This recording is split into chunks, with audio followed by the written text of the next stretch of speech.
할렐루야. 한 주를 여는 월요일 아침입니다. 오늘도 말씀 묵상과 기도를 통해서 영적 공급을 받아서 능력 있는 하루 여시는 저와 여러분 되시기를 소망합니다. 오늘 함께 묵상할 본문 말씀은 고린도전서 4장 1절에서 8절 말씀입니다. 제가 봉독하겠습니다. 사람이 마땅히 우리를 그리스도의 일꾼이요 하나님의 비밀을 맡은 자로 여길지어다. 그리고 맡은 자에게 구할 것은 충성이니라. 너희에게나 다른 사람에게나 판단받는 것이 내게는 매우 작은 일이라. 나도 나를 판단하지 아니하노니 내가 자책할 아무것도 깨닫지 못하나 이로 말미암아 의롭다함을 얻지 못하노라. 다만 나를 심판하시는 이는 주시니라.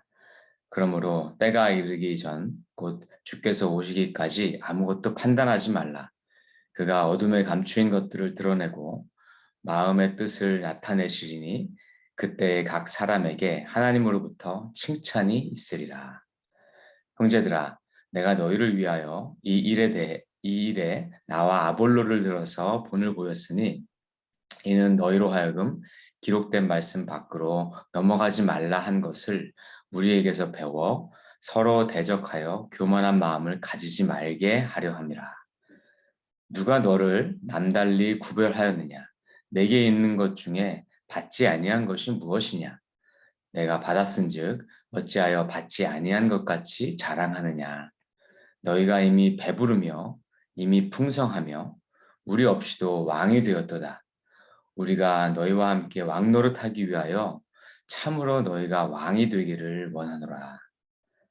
네, 오늘 본문 말씀은 크게 세 단락으로 좀 나눠볼 수 있을 것 같습니다. 첫 번째로 1절과 2절은 이 일꾼의 자세에 대한 말씀이고요. 3절에서 5절 말씀은 이제 남과 나를 판단하는 문제, 이 판단의 문제에 대한 말씀이고요. 6절에서 8절까지는 교만을 경계하는 말씀입니다. 이 배경을 조금 살펴보자면요. 먼저 앞에 1장에서도 저희가 이제 살펴본 것처럼 사실 고린도 교인들은 세상적 기준으로 볼 때 그다지 높은 위치에 있는 사람들이 아니었습니다.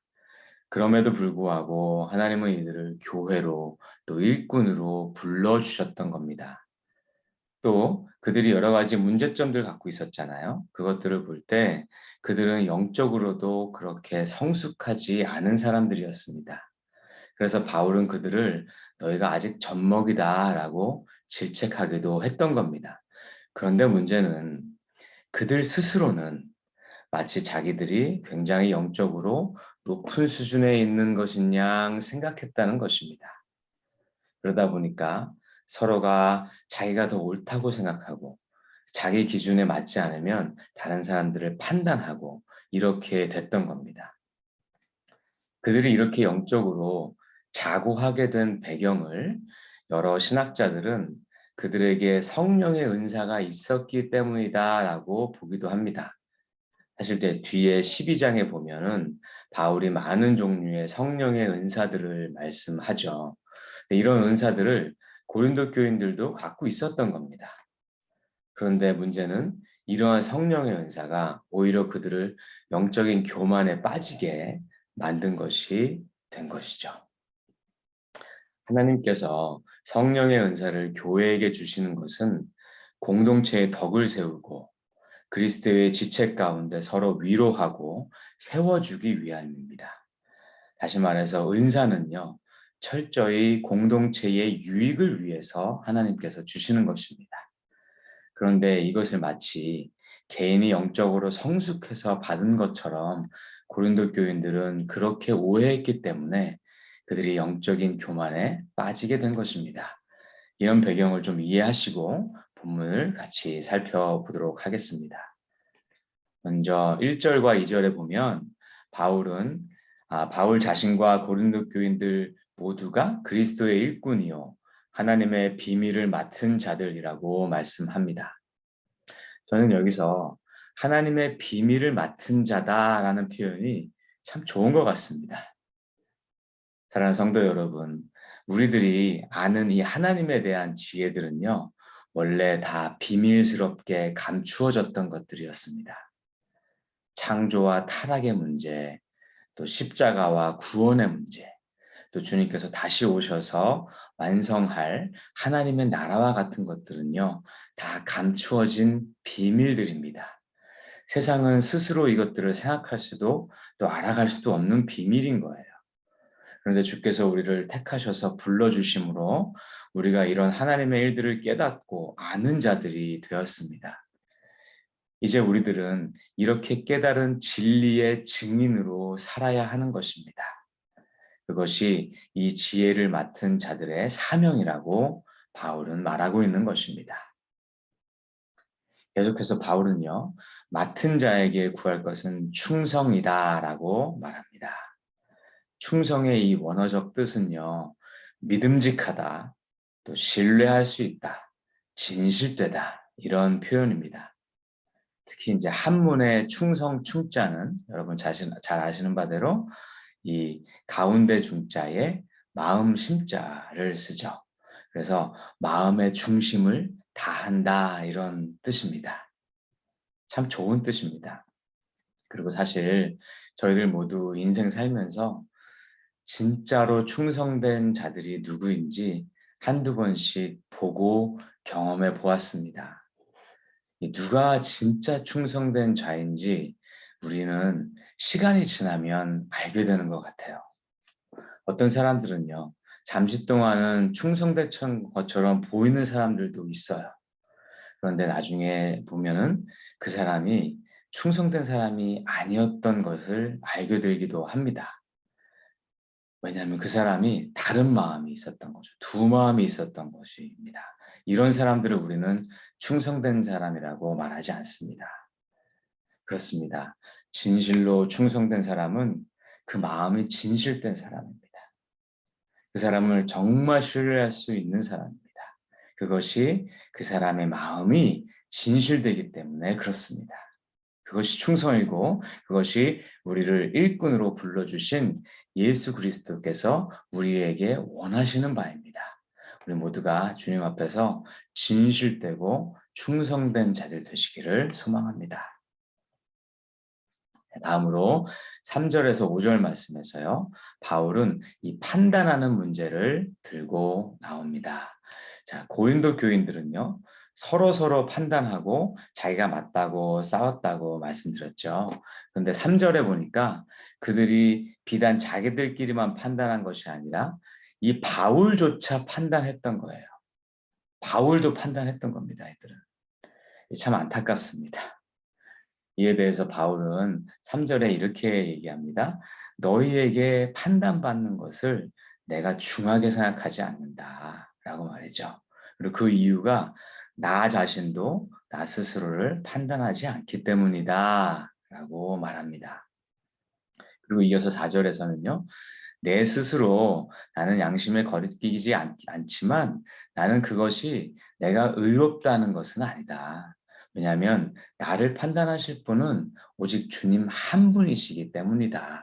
라고 말합니다. 네, 이 말씀에서 우리는요, 판단과 관련한 중요한 원칙들을 몇 가지 배우게 됩니다. 첫 번째로 우리가 다른 사람의 판단에 지나치게 좌지우지 되어서는 안 된다는 것을 알 수가 있습니다. 가끔 우리 교회에서나 또 혹은 사회에서 남의 의식을 좀 과하게 신경 쓰는 분들 계시죠. 사실 자신의 믿는 바를 그대로 행동하기보다 다른 사람들이 어떻게 볼까에 너무 신경 써서 행동을 이렇게 자제하는 분들 말씀하는 겁니다. 저는 좀 저희가 이런 부분들을 조금은 좀 극복했으면 좋겠습니다. 세상에 진정성보다 더 중요한 것은 없습니다. 내가 주님 앞에 바로 서 있고 그것을 정말 우리가 진실되게만 행동한다면 다른 사람들도 그것을 알게 될 것입니다. 그래서 우리가 과도하게 다른 사람의 판단에 좌지우지게 되기보다는 우리 스스로 내가 정말로 진정성 있게 행동하는가에 더 집중했으면 좋겠습니다. 어떤 행동의 기준이 우리의 믿음, 내 안에 계신 주님이 되는 것이 더 중요하다는 것입니다. 그렇게만 된다면 우리는 진실되게 조금은 자신 있게 행동하는 것이 옳지 않은가. 또 그것을 바울이 얘기하고 있지 않은가 생각하게 됩니다. 두 번째로요. 바울은 자기 스스로도 스스로 판단하지 않는다고 이야기합니다. 또 사실 우리 크리스천들이요. 조금 지나칠 정도로 자기 자신에 대해서 판단하고 정죄하는 모습이 있기도 합니다. 사랑하는 성도 여러분, 우리가 죄의 문제에 대해서는 우리 스스로 민감해야 되는 것 맞습니다. 그런데 우리가 갖고 있는 연약함들이 있죠. 이 연약함들을 우리 스스로가 너무 비하한다든지 하는 것은 영적으로 건강한 모습은 아니라고 생각합니다. 우리의 연약함은요, 하나님의 전능함이 드러나는 통로입니다. 그래서요, 우리가 스스로 양심에 거리끼지만 않는다면 그때는 스스로의 작은 실수나 연약함에 너무 연연하는 것보다는 좀 자신 있게 나아가는 것이 필요하다고 생각합니다. 이것이 사도 바울의 멋진 모습이지 않았나 생각합니다. 더 나아가서 사도 바울은 5절에서요. 주께서 판단하시기 전에는 아무도 판단하지 말라고 말씀합니다. 결국 판단은요. 하나님께 속한 것임을 철저하게 인정하는 것입니다. 그때가 되면, 마지막 때가 되면 하나님께서 각각의 마음의 동기들을 다 드러낼 것이기 때문에 선한 마음으로 섬긴 자들은 칭찬받을 것이요. 그렇지 않은 자들은 주님께 또한 징계를 받을 것입니다. 사랑하는 성도 여러분, 남을 판단하지 않는다는 것이 이게 참 말은 쉬운데 이 행동으로는 참 쉽지 않은 것을 저도 알고 여러분도 다 잘 알고 계십니다. 그래서 우리는 바울이 권면하는 것처럼 우리는 남들을 판단하지 않는 사람들이 되도록 노력해야겠습니다. 우선은 남을 판단하는 말을 입 밖으로 내뱉지 않도록 하는 것이 첫 단계인 것 같아요. 그 후에는요, 내 마음속에서 정말로 남을 판단하지 않는 마음을 갖고 가야 될 것 같습니다. 행여나 정말로 정말 보기가 좀 어려운 분들이 계시거들라 주님, 당신께 이분을 그냥 올려드리겠습니다. 저는 판단하지 않겠습니다.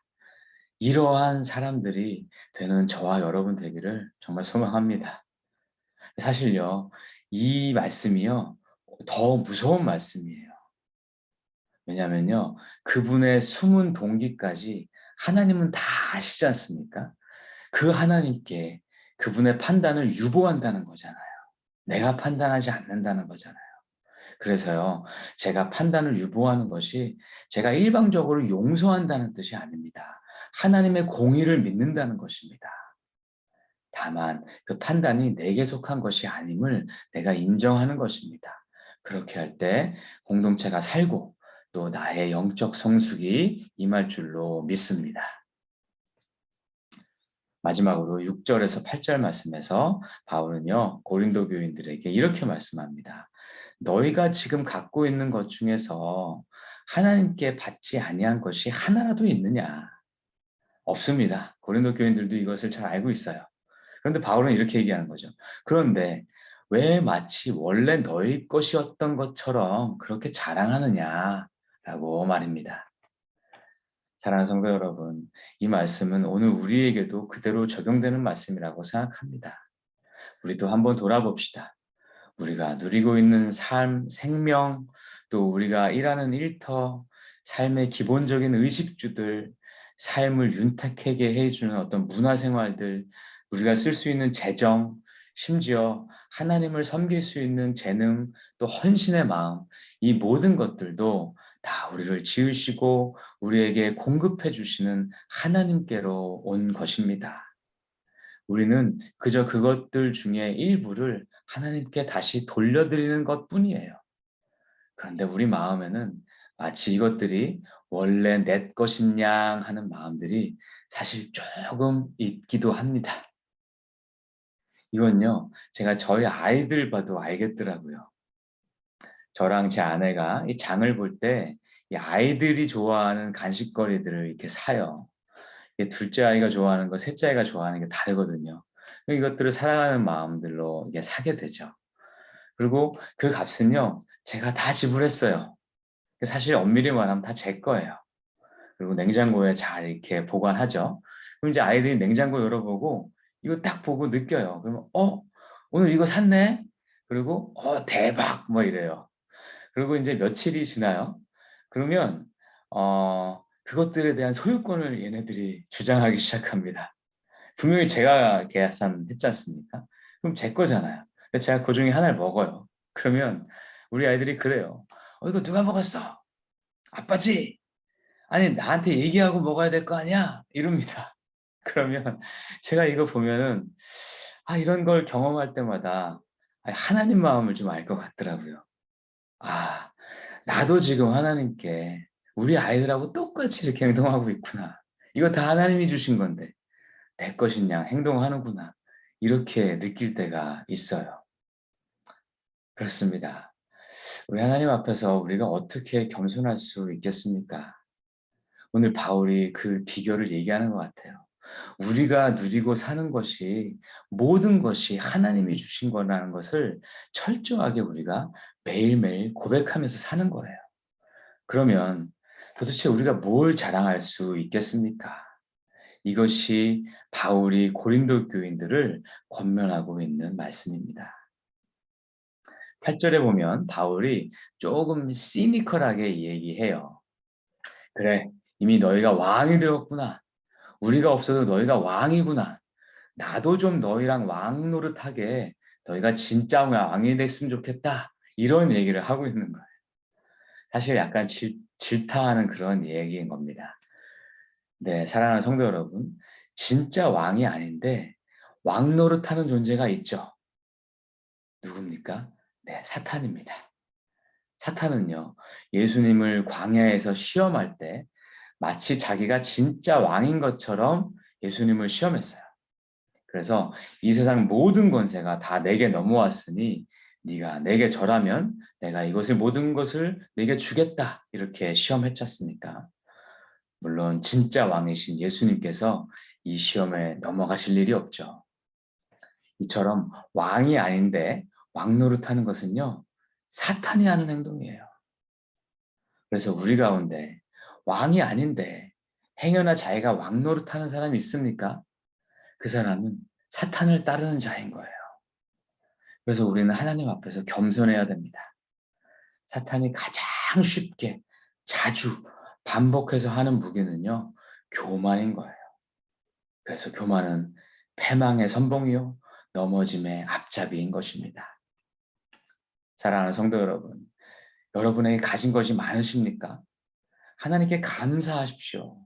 그리고 오히려 그것을 더욱 잘 사용할 수 있도록 스스로 겸비하시기 바랍니다.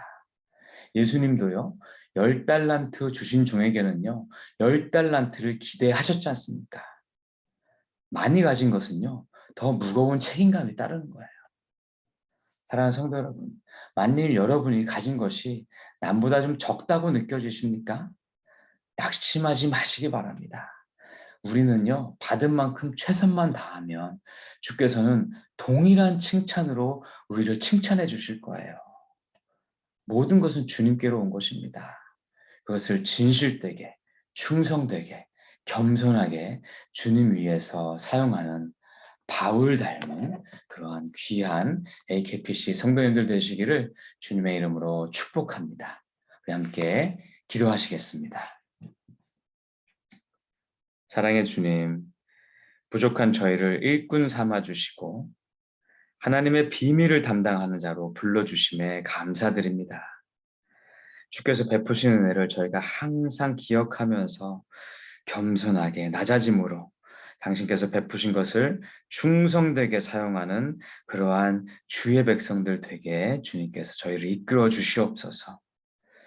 저에게 가신 것이 많던지 혹은 적던지 허락하신 것에 자족하면서 감사할 줄 아는 사도 바울과 같은 그러한 마음 가진 주의 백성으로 삼아 주시옵소서.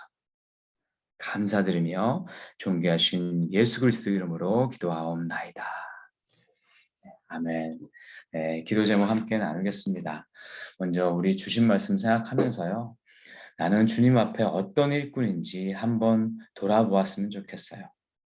행여나 주님 앞에 마음을 좀 새롭게 하실 것들이 떠오른다면 오늘 이 아침 주님 앞에 솔직하게 고백하고 또 새롭게 결단하는 그러한 아침 되었으면 좋겠습니다. 그래서 바울 닮은 충직하고 겸손한 주의 일꾼 되겠노라 결단하는 그러한 저희들 되면 좋겠어요. 다음으로 이제 이번 주에 드디어 이제 성경 세미나가 시작됩니다. 참으로 오랜만에 우리 교회가 이런 사경회를 개최합니다. 저희가 소망하는 바는 좀 더 많은 분들이 좀 참여하셔서 귀한 하나님의 진리의 말씀으로 은혜 받고 영적으로 굳건히 세워지는 그러한 놀라운 역사가 있었으면 좋겠습니다. 그렇게 해달라고 우리 간절히 기도했으면 좋겠습니다. 특별히 멀리서 오실 이 김경렬 목사님 이 건강을 지켜주시고 그분에게 성령의 충만함을 주시고 또 그 입에 학자의 혀를 주셔서 주님의 말씀을 우리 교회 가운데 아름답게 증거해 달라고 함께 기도하며 나아가시겠습니다. 다 같이 기도하시겠습니다.